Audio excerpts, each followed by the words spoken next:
Hi, everybody. Good morning.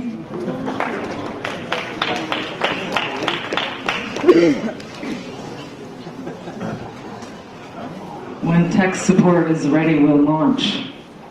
How you feeling, FOSDEM? How you feeling, FOSDEM? That's more like it.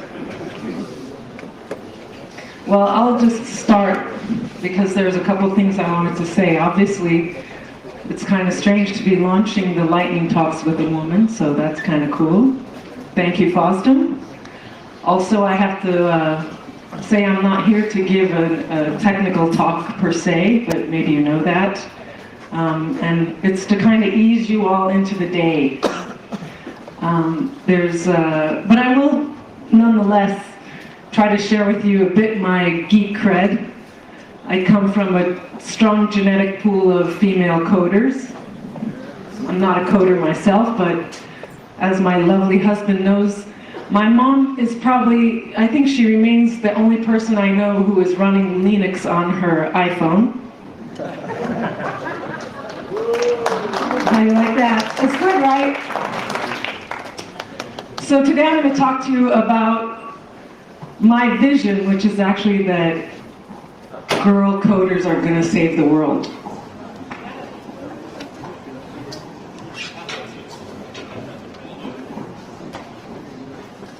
Click.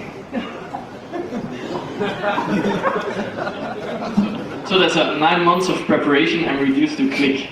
That's nice. I'm sorry. I shouldn't really turn the tables like that. That's humiliating. Just give me a mouse. Okay. So I want to talk to you today about this vision that I have. And that is that girls are going to save the world. How about it, girls? Do you agree? Actually, I was very intimidated until I started to see a few women showing up in the audience. Is this normal, you think, for the developer community, the mix we have today? No, there's too many women.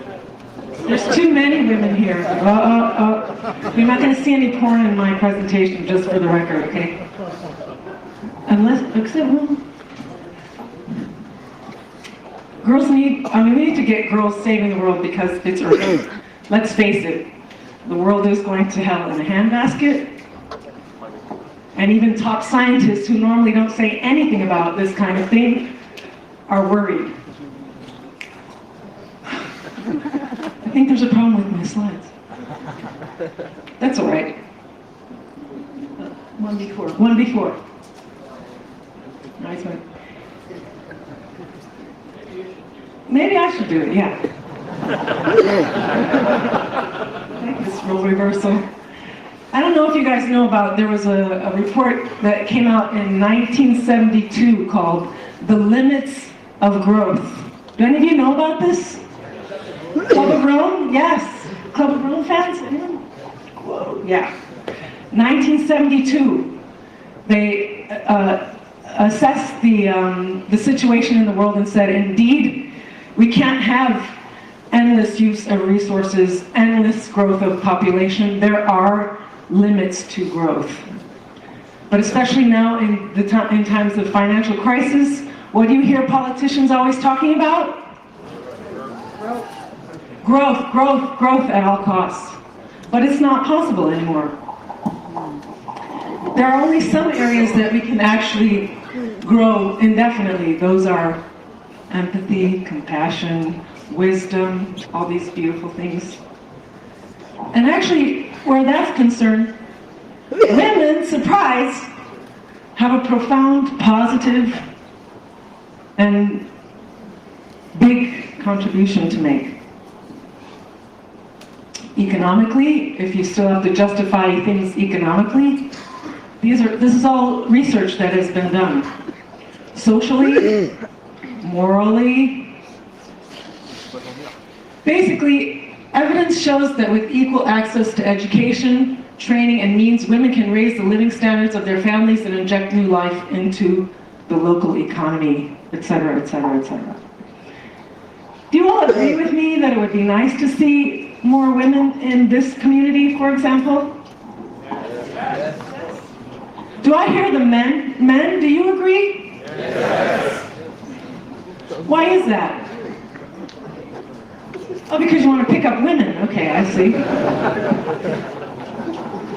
Well, I think it's just about creating balance. But actually, the barriers to getting more women into this area and into science and technology sectors in general are very high. This is supposed to be science careers in Europe. Only 2 in 10 girls wants to work in the technology sector. Good thing I know this stuff, right? Only 3 out of 10 people studying math, science, and technology are women, even though we make up nearly half of the student body, or actually youth. 55 or more % of people enrolled in universities, but in technical studies, there's a significant drop-off. 1 in 4 women in computer sciences earning, 1 in 4 people earning computer science degrees are women. Okay, none of this is surprising, I know. Well, this is lame. It's the punchline. Basically, there's a mirror, they're having coffee, and she's looking in the mirror, and she's not there. It's about the invisibility of women in the science and technology sector. You feel me, ladies? You feel invisible? That's why I'm here. So I'm on a mission.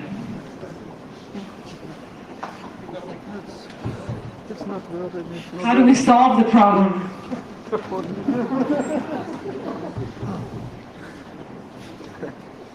Well, we have to restore balance. It's that simple. And that means being very practical. So I started a foundation about 1.5 years ago with 3 other women friends of mine. It was all spontaneous. We got 4 women who responded immediately to the call for help to teach science to girls. 1 of them's in India, 1 in the US, 1 in Africa, and 2 of us here in Europe. But you can tell I'm not European, maybe. Any guesses about where I'm from? Yeah, American. But my lovely husband is Belgian, and our family is Brussels-based. So we've been running events as Greenlight for Girls for the past 1.5 years with absolutely no funding. It is a kind of grassroots, underground movement, if you will. And we do it by running workshops that are run by volunteers. That's mostly women, but a lot of exceptional men as well. So exceptional men in the crowd, you're more than welcome. And the whole mission is to show girls what you do, not talk at them about what you do. So can anyone see the link here with the developer community? I can't see why I'm here. Well, it's very simple. And since we started, we've run about 20 free events. And each time it's like 50 to 100 girls. We also have up to 100 volunteers, so if you think, yeah, okay, running FOSDEM is pretty difficult, but we also have absolutely no funding and are running this on a shoestring. In our first year, we reached out to locations in Belgium, Holland, Hungary, the US, India, and Africa. Not bad? Right? Thank you. And in 2012, we're going to go to all these same places again, plus the UK, Denmark, Italy, Switzerland, Brazil, and I'm kind of glad it didn't show up on the slide. We've been invited to run an event at OSCON, which is brand new for OSCON too. We're actually going to run a Girl Coders event as a side event at OSCON. And And I would love to replicate this model here, for example, but in other parts of Europe and other parts of the world. So if you kind of dig what I'm talking about, you can get involved. We need people in events. We need people in the organization. We actually have incorporated the foundation as of 2 months ago. So we can accept donations. We can go out and actually get strategic partners to help support our work. I would much rather that be the Mozilla Foundation than Microsoft. But guess who's on my doorstep today? It's not Mozilla. So help me. I know about WOMOS. I hope anyone from WOMOS in the house today? They're in the Mozilla room, so we'll talk. Well, they're blasted. Okay, of course I'll do that. Partners, sponsors, and the works. And that's it. So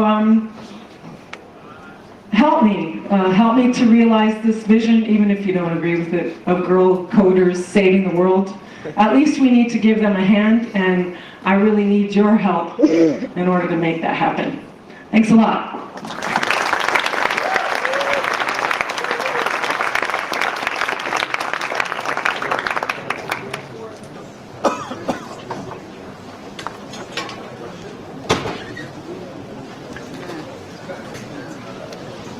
You don't have to run off yet. We have first of all, I think you have a few minutes for questions, actually, if you'd like to take those. I see one guy there. Sure, yeah, great. I heard you talking about balance and equality representation. Balance, yes. Yeah.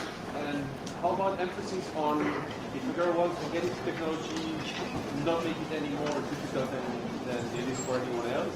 And not to aim for equality, but to aim for everyone to go into whatever field they want. Is that balance so? I'm not sure I understood the question. Well, I mean, let me see if I can just answer from a perspective like from how we work basically. We see all these horrible numbers like I flashed up on the screen. Basically, we think it's kind of low-hanging fruit, although I hate to use that phrase. If you do targeted action towards young girls, actually. You know, there's a lot of social, stereotypical, whatever reasons why they don't enter this field. So by subversively teaching them the technology, doing it in a fun, hands-on way that they don't, even a kind of girly way, you know, doing digital music, for example, that actually gets them using programs. A wonderful initiative we had in November was robots, coding robots to run a simulated Mars mission. It's not, I mean, we're not excluding men. Actually, I've never had a boy enroll in one of our events, but I wouldn't turn him away, honestly. But we think that we need to, because of the nature and the gravity of the problem, we need to focus on girls just to get those numbers up, basically. How can we go about running our own girl coders for example, and wherever we're based in the UK, Are you based? A question about how can you run a Girl Coders event where you are? Just contact me, because we've got an agenda of events that are coming up. In fact, I printed only about 15 calendars of what we've got coming up. So we'll be doing an event in London in May. It would be great to have a whole workshop or a whole day of stuff on girls and coding. Just let me know what you want to do and where. So I've got an 11-year-old daughter.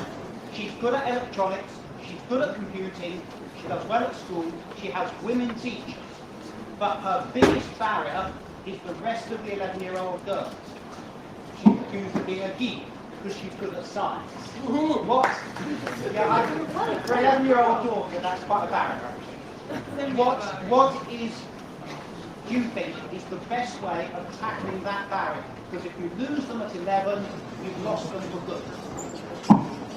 Did everyone hear the question? He has a brilliant daughter who is a geek in training.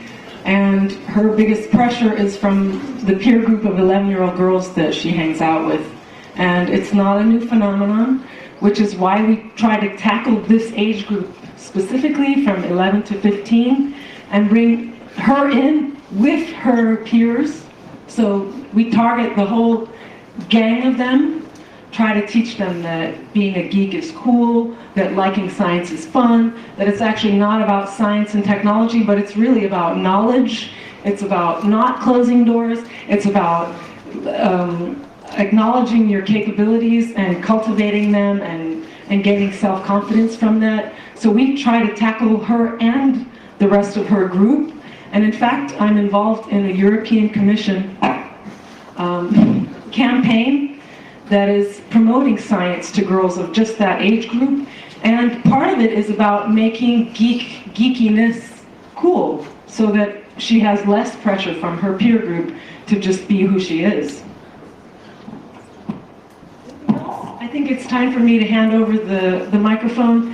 Thank you again. If you have any more questions, you've got my contact details, but feel free to just approach me. Thanks again.